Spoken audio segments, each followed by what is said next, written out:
हमारे दर्शकों तक साझा करने के लिए। और बढ़ते आगे, एलजी पहुंचे शहीद आशिक कुरैशी के घर पर। ये बड़ी ब्रेकिंग आपको बता रहे हैं, जहां शहीद परिवार से मिले उपराज्यपाल, परिजनों को हर मदद का उन्होंने भरोसा दिया है। भावभीनी श्रद्धांजलि, जहां परिवार के साहस को उन्होंने सलाम किया है। घाटी में शहीद को श्रद्धांजलि दी गई है। ये जो खबर है जम्मू कश्मीर से आपको बता रहे हैं, जम्मू कश्मीर से इस वक्त की बड़ी और भावुक कर देने वाली खबर है।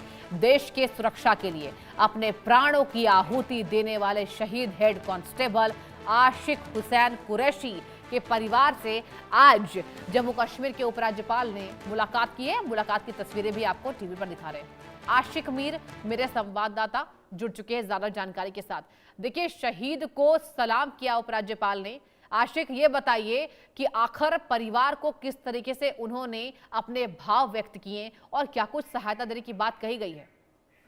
देखिए सृष्टि, बिल्कुल जिस तरह से अनंतनाग की लाल चौक में शहीद आशिक हुसैन को जो है आतंकियों के द्वारा गोलियों से छली किया गया और उसके बाद जो है उनकी डेड बॉडी उनके गांव ले जाई गई। और आज जो है अच्छा। जम्मू कश्मीर के उपराज्यपाल जो है उनके घर पहुंचे और परिवार से जो है दुख का इजहार किया और परिवार को तमाम तर उन सहायताओं के लिए बोला गया कि जितनी भी मदद जो है सरकार द्वारा हो सकती है वो उनको दी जाएगी।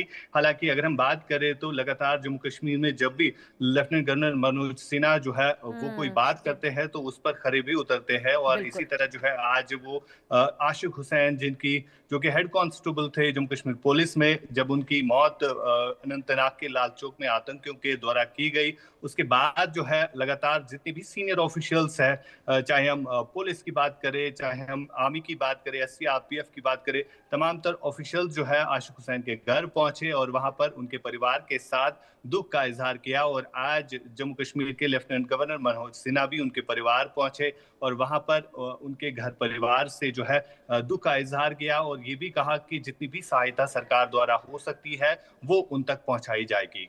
जी बिल्कुल श्री। आशिक, देखिए सहायता जो सबसे ज्यादा जरूरत शहीद के परिवार को होती है। और देखिए, जिस तरीके से भावभीनी श्रद्धांजलि आज पूरा जम्मू कश्मीर, पूरा देश दे रहा है, ये भूलना नहीं होगा। शहीदों की शहादत को सलाम है। अब ऐसे में आशिक, ये बताइए कि किस तरीके से परिवार का हौसला अफजाई उन्होंने किया। और देखिए, ऐसे में जिस तरीके से मनोज सिन्हा नजर आ रहे हैं, परिवार को एक ढाढ़स जरूर उन्होंने बंधाया होगा। क्या जानकारी? देखिए बिल्कुल, परिवार के तमाम तर जितने भी सदस्य हैं वो इस समय मौजूद थे और LG मनोज सिन्हा से वो बात कर रहे थे, अपनी ग्रीवियंस वो शेयर कर रहे थे कि परिवार की हालत किस तरह की है।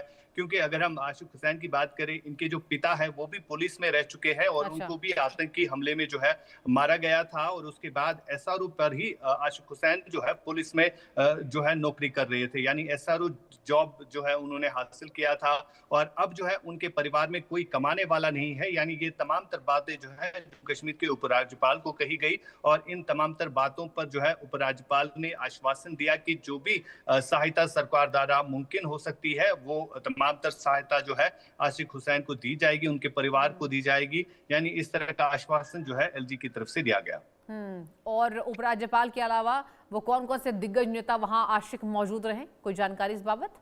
देखिए लगातार आज 3 दिन इस घटना को हो गए और 3 दिनों से लगातार जितने भी हाई ऑफिशियल्स हैं, चाहे हम पॉलिटिशियंस की बात करें या जितने भी पुलिस के बड़े ऑफिशियल्स हैं, जिनमें IG या DG की बात करें हम, इसके अलावा अगर हम बात करें आर्मी के बड़े जितने भी आला अधिकारी हैं वो आशिक हुसैन के घर पहुंचे, उन्होंने परिवार से बात की, परिवार से दुख बांटा जो है। और इसके अलावा जो भी परिवार के भीतर जो भी इस वक्त इश्यूज है उनको सुना और उसके बाद उसके रिड्रेसल के लिए जो है उनका आश्वासन दिया गया कि तमाम तर सहायता जो भी सरकार द्वारा हो सकती है मुमकिन तो वो की जाएगी। फिलहाल आज जो है उपराज्यपाल वहां पर पहुंचे थे और उपराज्यपाल के साथ भी परिवार ने बात की।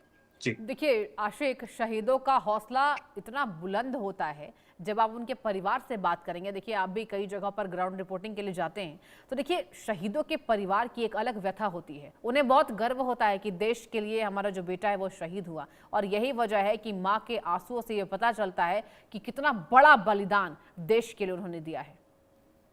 देखिए बिल्कुल सृष्टि, जब 3 दिन पहले ये घटना घटी अनंतनाग में, उसके बाद जो रेतलिंग सेरेमनी अनंतनाग के डीपीएल में मनाई गई, वहां पर परिवार भी शामिल था उस रेतलिंग सेरेमनी में, और परिवार से बात हमने भी की, जिसके जरिए उन्होंने कहा कि उन्हें गर्व है कि आशिक हुसैन जो है देश के जी। लिए जो है शहीद हुए। देश की अगर हम बात करें तो ये किसी को ये गर्व जो है होता है। ये फिलहाल जिस तरह से वहां पर बिल्कुल, और लगातार देश की रिएक्शंस एक-एक जनता सामने आ रहे हैं। शहीदों को कभी नहीं भुला सकती। बहुत-बहुत शुक्रिया आशिक, ग्राउंड ज़ीरो से तमाम जानकारी साझा करने के लिए। और यहाँ रुकेंगे एक छोटे से ब्रेक के लिए, कहीं मत जाइए, आप देखते रहिए इंडिया न्यूज़।